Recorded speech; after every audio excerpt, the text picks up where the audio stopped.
A young man finds himself tied to a bed while a seductive girl slowly approaches for a kiss. However, we will get back to this later. In the midst of the night, a young girl enters an apartment and decides to cut the power supply of the building. Ying Xingma is asked by his master to go to the rooftop and fix it. Even though he feels pretty comfy there, he is forced to go out. The girl wants to gain more cultivation points and decides to summon something. However, she is interrupted when Ying arrives and wants to know her identity. A thunder strikes her, causing her to fall unconsciously. Ying decides to leave her there, but his guilt won't allow him to ignore a helpless girl. Ying chooses to give her CPR, and as he touches her lips, the other experiences a dream. Her mother is awaiting her in a flower garden, but just as she starts running toward her, the other gradually fades away like dust in the wind. Ying opens his eyes, only to see the crimson demonic eyes staring right into his atramentous eyes. He tries explaining the situation, but the other is too enraged at the moment and slaps him on the cheeks. Ying laments how he didn't get rewarded properly and even sacrificed his first kiss just to receive a violent reward, and the other decides to leave another slapping mark as a parting gift. Musi Lai doesn't want anyone to interfere with the heavenly tribulation, and she notices that her cultivating power has been growing weaker. She realizes that she needs to check it as soon as possible to make proper amendments and grow stronger.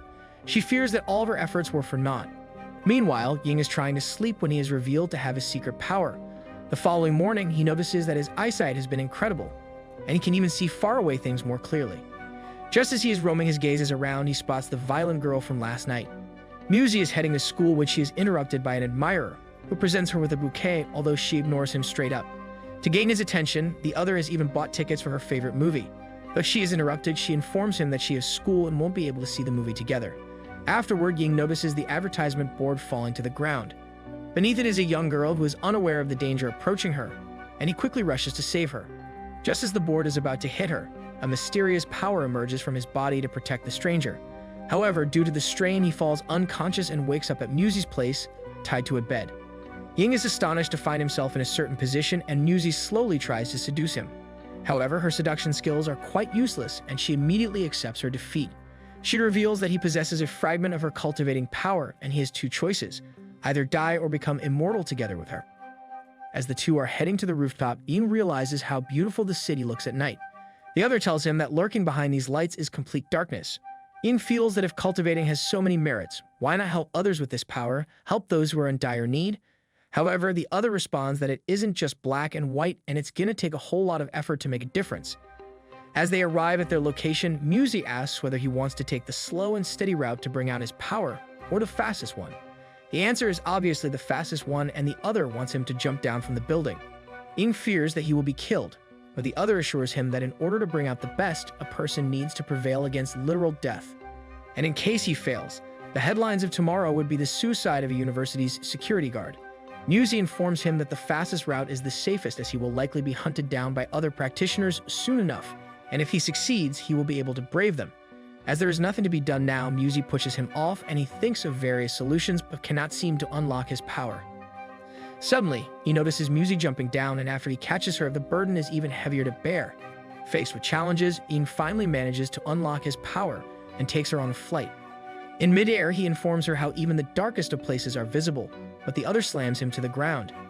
To make him let go of his naivety, she informs him that practitioners would rather kill a person who lights up the bonfire to illuminate the darkness rather than let him leg peacefully, as such a person can come up with various ideas, and his existence will become a threat to others as it will expose their crimes. Meanwhile, a sage-like figure notices that a new cultivator has gained powers, although he is still on a weaker level. He instructs his disciple Ru Yi to seek him out to test his power. If he turns out to be a weak practitioner, he is to be killed immediately. The following morning, Muse's senior is once again waiting for her and asks her out for a movie, but the other tells him that she just came back from the hotel with Ying and the two are tired. He is enraged that she slept with another guy, and before he can throw his tantrum, Musi pushes him off, only she is allowed to punish her man. Afterward, Musi notices the old-fashioned foam in his hands and gives him another one. As the strong practitioners usually kill the weaker ones, Ying is curious why Musi spared him, and the other responds that she cannot let him die until she absorbs her power back from him. Ying wants to practice cultivating later, and she agrees to it by holding his hand. Meanwhile, Yu kills a practitioner and tastes his blood. Yu arrives in the town from where her master picked out the signals of a new cultivator. However, finding just one person would mean searching for a needle, so she decides to use one of her unique seduction skills to attract him. One of the passersby notices her hot pants, but before he can pass on his comments, she knocks him out. She spent the rest of the day trying to find him, but all she could find were perverts who wanted her body. Suddenly, she realizes that the cultivator might be into boys and thinks of a solution. Later, just as he is about to sleep, Ying notices his senior chatting with a cute boy, followed by his going outside to meet him. Ying suspects that something bizarre is going on and decides to follow him. The other has been enchanted by one of her skills, and all he has on his mind is meeting this young boy. Yu is disappointed that he lacks spirit and feels that her struggles were in vain. Just as she knocks him out, she is surprised to find the cultivator saving him.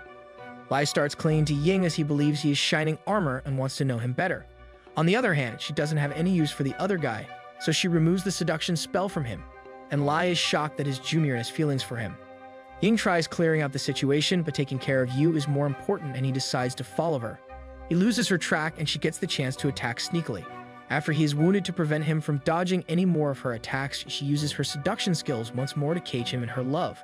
The other is instantly in the palm of her hands, and he starts confessing his love.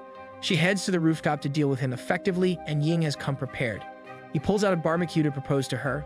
The other is disgusted with this vile act and removes the spell. Ying tries to run away, but the other can move freely inside the barrier she has created, and in the process, he loses his pants. Fortunately, before the other can eliminate his existence, Musi arrives for his help. She is astonished that he isn't wearing anything, and after the other reveals that he proposed to her, she decides to deal with him after getting rid of Yu. Ying doesn't understand why she would be so angry about this and stands there dumbfounded. The two girls start arguing, and when he tells her that they shouldn't fight over him, but rather fight each other, they get enraged. Musi reveals that unlike the two of them, Yu is on a whole different level. Practitioners go through 3 stages of cultivating: early stage, mid, and late. As Ying and Musi are early and mid-age respectively, the two stand no chance against Yu, who is a late-stage cultivator. Yu finds out that they are chatting through telepathy and breaks their connection. Musi realizes that the two of them will needlessly be killed, so she instructs Ying to run away and assures him that she will catch up to him after defeating the other. Ying knows that she is lying, but also understands the situation and obeys her request. Musi leaves a scratch or two on her enemy, but Yu instantly gets the upper hand on her and smashes her. Ying feels despicable for running away and decides to get back to help her. On the other hand, Yu's master tastes the blood of other cultivators, and as he is aiming to break the barrier of late-stage cultivation, he decides to drink Yu's blood when she gets back. At the rooftop, Yu is about to kill Musi when Ying decides to protect her and gets stabbed himself. The other recalls her mother's words when she informed her about the type of man she should marry. Tears descend down her eyes, and the other assures her that if she is gonna die, he is following her as well. Ying opens his eyes to find himself floating in a celestial dimension, and the master Xuanzai informs him that their spirit is connected. Ying quickly realizes that he is Musi's ancestor and tells him that he is her husband. The other decides to give him spiritual beads but doesn't describe their special powers. He is sent back to the world of living before he can ask further questions. Yu is about to land the killing blow on Musi when a blue thunder erupts and she realizes what she has gotten herself into. Ying protects his girlfriend and is anticipating Yu's next attack. The other appears stronger than before, and Yu immediately realizes that she is no match for him. In her opinion, he is at least as strong as her master, but still, to survive, she decides to attack him. Her efforts are for naught as he easily defends himself, and she coughs out blood as a result. As the destined death is tolling its bell, she decides to at least not die by his hands and jumps off the roof. However, she is unsuccessful as he saves her, and tells her that the two were just fighting a random battle. Yu is furious and reveals that he won't survive long if he continues being kind in the outside world. Before they can calm down, Musi inquires about the sudden rise in his power, and he makes various excuses to get away, though she realizes he doesn't want to talk about it. In the next moment, he is tied to the bed, and she reveals that she is going to use a generational co-cultivation method to find out about the source of his spirit energy. As she kisses him, their consciousness merges together, and Ying finds himself roaming inside her memories. He wakes up in a strange land and spots a door. Even though he doesn't have any key, the door opens by itself, and a little Musi holds his hand. Suddenly, he is sent to witness another memory. A merciless practitioner in search of their family's heirloom, the Dark Sky Sword, has invaded their mansion. After they wake up, he starts feeling bad for the other, and she reveals that vengeance for her family drives her to attain greater levels. As she is sure the practitioner will pay her a visit as she is carrying the sword, she wants to get stronger enough to face him. Ying resolves to get stronger as well and promises to protect her from all kinds of demons lurking in their society. As he gets back to his room, he finds Yu sleeping in his berth, awaiting him seductively. Yu informs him that she needs a favor, but he feels that she doesn't need to go all these lengths to ask for something. As she doesn't have any place to go, she wants to spend the night at his place. As much as Ying would want to shelter her for the night, they have no extra bed, and she reveals that she wants to sleep with him together. However, this is too much for him, and his senior starts making moves on him, much to his disgust. At last, Ying lets Yu sleep in his place, while he decides to spend the night on the floor. The following morning, Yu tastes her own medicine, as her seductive skills have backfired and now a queue of people are proposing to her. Suddenly, the popular student, Xiao, arrives to pick up Muzi and immediately asks her on a date. However, he isn't suitable for her, and she points out that he would look better with Yu on his side. Both of them are disgusted by his behavior, and Yu reveals that the only she will allow to be her bed partner is lying, pointing it out to him. Xiao was infuriated that he not only stole his woman, but also the option that would have been better than nothing. He swears to get revenge and show Ying his place. On the other hand, the two are clinging to him, and he takes them to watch a movie. However, instead of the movie, their sights are only focused on him. Just then, Yu kisses him to get his attention, but the other also isn't planning on going down. Both of them reach for a kiss at the same time while Ying slowly takes himself out of the way. The audience is overjoyed at the two girls kissing each other. On their way back, it starts raining heavily, and Ying decides to use his shirt to protect them from the rain. However, things never go right with them, and they tear it apart. The next day, Ying buys a gift from Muzi to apologize for the misunderstanding. However, before he can deliver it safely, Xiao has hired mercenaries and he orders them to crush his balls. Yu spots them attacking Ying and immediately helps him. Muzi notices this and joins the fight.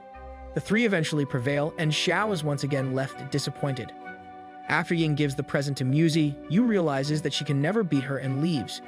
Meanwhile, her master sees her from atop the building and doesn't want her to become a disappointment. Muzi is happy that she received a gift from her lover and swears to cherish this memory forever. On their way, the two find Yu going ahead of them, and it reminds Ying of his middle school when he was all alone. He reaches out a hand of friendship, and the other reveals that she was only spending time with him so she could use him for her benefit and protect herself. She admits that she would have killed the two, and tells him that Muzi is just mocking her. However, she is mistaken, and the other tells her how much she is bearing on her own. Ying doesn't mind her selfishness and assures her that he doesn't care how he is used. As long as it means protecting a friend, he will go to any length. Meanwhile, the two students are having an intimate time when Yu's master disturbs them and lectures them on their mannerisms. However, when the students talk back, he wastes no time mercilessly taking their lives away. As Yu means to report to her master, she gets back to his mansion and apologizes for the delay. However, she assures him that she will get the mission done in a little while. The other wants her to hurry up as he wants to consume their bodies and unethically reach the higher stage of core formation. Yu realizes that her friends' lives are in danger and asks them to meet her at a certain spot. Just as Ying shows up, he finds her behavior weird. Yu isn't planning on being all friendly with him and pulls out her weapon to attack him. Despite not using his spirit energy, Ying does well to evade her attacks. She doesn't understand why he wouldn't fight back and kill her when he can do so easily, and the other responds that his spirit energy exists solely for protecting a friend, not killing them. However, she doesn't get much time to be in his lap as Muzi appears and complains that the two are way too close than necessary. Yu reveals that her master already knows about their identity, and it's just a matter of time before he himself gets here to kill them. Ying realizes that the reason she was violent was because she wanted her friends to die by her hands, rather than let her master consume their bodies. Muzi tells her that she shouldn't get back to her master, as times have changed anyway and every second person stabs another behind their back. However, Yu doesn't think she can betray her master that easily, and lying wonders how long they have been together. Yu recalls a memory of her childhood days when she was living with her parents in a small village. The other children would usually bully her into going into the mountains to meet her friends, and they would constantly mock her by telling her that her friend was just imaginary. Yu decided to ignore them, but after they started throwing rocks, she had enough of it and gave them a memorable beating. Afterwards, she headed to the mountain to meet her snake friend, a half-human and half-snake. The two enjoy their time together, talking to each other the whole day, and Yu informs her that once her injuries heal, and she takes on a human form, she can finally take her to the village and brag about having an awesome friend. Later, when she returned, a fortune teller had visited their village, and his popularity quickly grew thanks to his accurate predictions. As she was heading home, the old man informed her that she had immense potential and that she should become his disciple. However, she straight up ignored him, and the other predicted the bitter truth of the snake girl ruining her life. She didn't heed his words, and just as she reached the den that night, she couldn't find her. After hearing a noise, she got back to the village, only to find that her friend had slaughtered everyone, including her parents. The fortune teller's dying words encouraged her to go after the snake and kill it. Yu was about to enter the forest when she met the sage, her current master, and he gave her a special weapon that was suitable for killing monsters. Yu found the girl lying injured, but the other quickly recovered to have a few moments together with her. However, Yu wasn't there for pleasantries, and as she mistakenly believed her to be attacking, she accidentally stabbed her. Even though she slaughtered the whole village, she had always seen Yu as her friend. After getting back from the forest, she begged the sage to resurrect her parents, but the other revealed that a cultivator could never interfere with the laws of humans. To ease her suffering, the other decided to take her as his student and train her to become a practitioner. However, Yu reveals that with time, her master changed and started practicing fiendish ways to get stronger. Now she feels nothing but a predator eyeing his prey whenever she stands before him. If you were to consume their bodies, he would easily become the strongest practitioner. Yin realizes that they stand no chance against their enemy and tells Musi that they should just get away from here and go to some faraway land.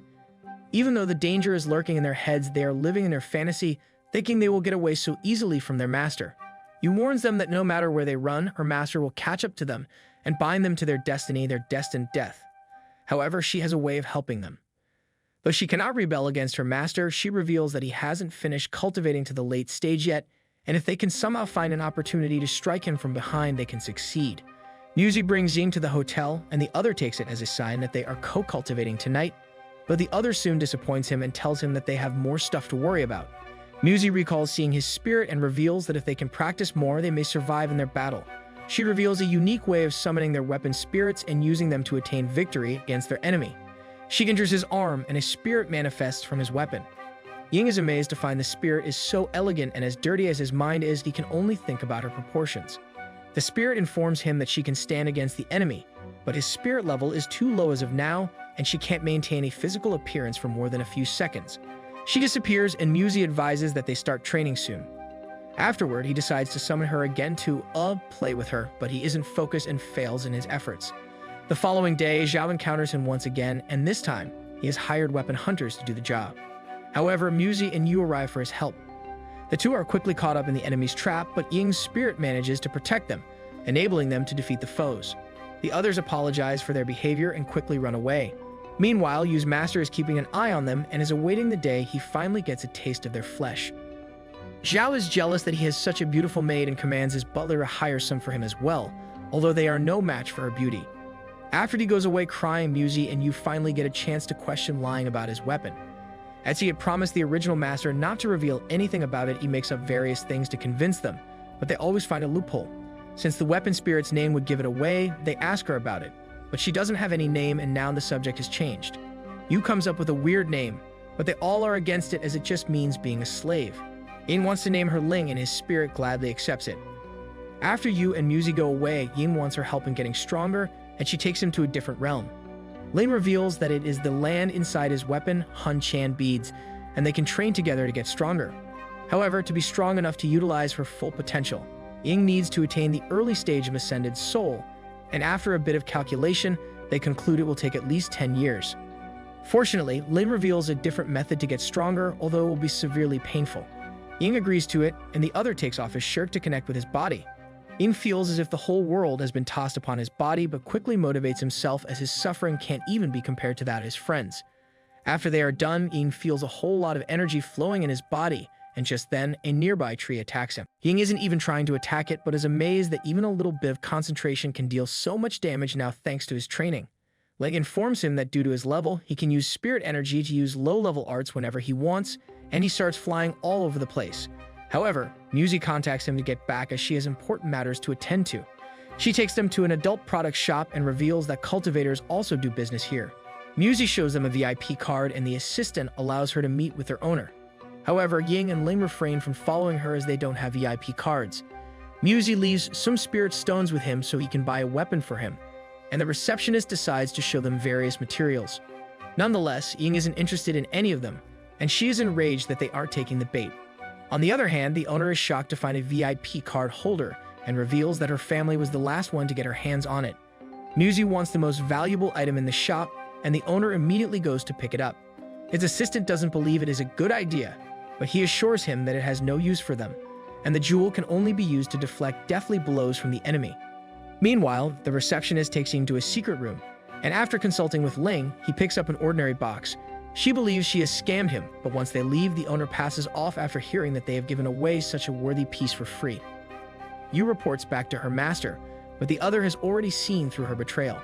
Disguised as the janitor, he was able to pick up on everything they were planning. Now that they are exposed, Yu quickly runs away, and the other is ecstatic to try out her blood. Meanwhile, Ling informs Ying that her master captured the red dragon and sealed it inside the dragon. However, they can't release it as it will pose a threat to people. Since it is a special magical weapon, Ying tries to find out other abilities and is amazed that he can duplicate his body. Ling and Muzi are impressed at how efficient it is, and the two can't even tell the difference between them. Suddenly, the distressed Yu contacts him through telepathy to inform him about the threat approaching them. Muzi gives Ying the necklace she bought and tells him to come back alive from his fight. Meanwhile, Yu is being followed by her master, but she doesn't give up and continues showing resilience. The master grows annoyed by this and charges to finish her off. Fortunately, Ying and the others arrive from behind and he manages to land a blow. Now that everyone is here, the master feels he no longer needs to tire himself off. The group throws a series of attacks against the enemy, but he is unbothered. Eventually, he manages to get close and thanks to the dagger, he injures his foe. Yu's master inquires about the weapon, but Ying just makes up a random name to piss him off. Instead of relying on magic, the other quickly gets close to choke him, but he sends his consciousness over to another body he created and attacks him. In a flashback, it is revealed that Ying can send his consciousness between his bodies, although he cannot create more than two at a time. The master unleashes his fiend art, which slowly consumes their spirit. Moreover, it also causes their blood to dry and Ying summons Long to hold him off. Ling warns the enemy to go back before he is killed, but the other isn't so foolish as to take the bait. Despite her strength, the other manages to shatter her barrier, forcing her to utilize more of her power to protect them. Ying decides to head back and requests Ling to continue halting him, which the other happily accepts. After they are done preparing traps for the enemy, Ling gets back and the master immediately finds them. Just as he is about to attack, Yu activates the trap, and their foe faces harsh times. However, he soon gets back up and reveals that the weaknesses Yu studied were all fake, and instead, they make him stronger. Ying summons Ling once again and tells the other two to run away. The master contacts Yu through telepathy, and even though Muzi tells her to not be distracted by him, she falls off the branch when the other reveals the bitter truth about her childhood trauma. 20 years ago, her master noticed that she had incredible strength despite being a kid, so he devised a method to lure her. He posed as a fortune teller, but after she ignored his commands, he disguised himself as the Snake Girl and massacred the village. To make things worse, he intentionally sent the Snake Girl to the woods so Yu would find and kill her. Thanks to her, he was able to collect the snake's spirit and power himself up. Yu is devastated to hear this and swears to get revenge. However, she isn't as strong as him and he easily defends himself. Taking advantage of the situation, Ying secretly hides behind Yu and pierces him with a flying dagger. The enemy is enraged that someone of low caliber could hurt him this badly and decides to go all out against him. Meanwhile, Zhao is on a plane when it starts shaking heavily and the pilot jumps off. His butler manages to get his hands on a parachute, saving the two of them. Muzi ascends the plane and uses her magic to control it and send it crashing down on their enemy. It does buy them enough time to get close to the enemy, but she is injured heavily in the process. She is about to fall unconscious when Ying catches her, and his heart is torn apart as he suspects the other wouldn't make it. Suddenly, the charm she gave him starts radiating a bright light. Even though it cost Muzi her life, her attack was enough to leave him with just one hand, and the charm unleashes Ying's whole potential. Now that he is capable of stopping him, he immediately prevents him from using his control magic, allowing Yu to attack him. The master tries to prevent him from getting near, but Ying has already surpassed him in cultivating points and his whole body starts corroding due to his weakened state. Thanks to Ying unleashing the Red Dragon's power, they manage to defeat him. In his dying moments, he assures them that his senior disciple will soon find them and make them pay for their mistakes. Muzi is on the brink of death, and Ying calls out an elder keeping an eye on him all this time. The mysterious sage is interested in his beads, and the two make a deal that Ying will meet him in his space in 3 years. In exchange, he cures Muzi. On the other hand, Zhao wants his butler to buy him a better plane next time and uses him as a ride to cross the fields and head back to his apartment. A few days later, Muzi takes Ying someplace blindfolded, and as he uncovers it, he is delighted to find himself in a green field brimming with flowers. The other reveals that she used to visit here with her mother, who instructed her to bring her husband over to this place as well. What do you guys think about the identity of the mysterious sage? Let us know in the comments. For now, leave a like and subscribe to our channel for more.